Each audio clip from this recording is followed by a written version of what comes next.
Today we talk about how can you get premium on your Whoscall app. We're going to figure out the solution on how you can do that on your app. So you just follow these ways, then it's going to work with you.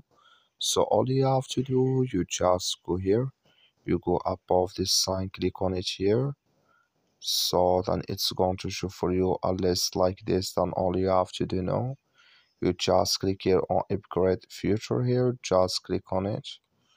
So then it's going to take you to next step here.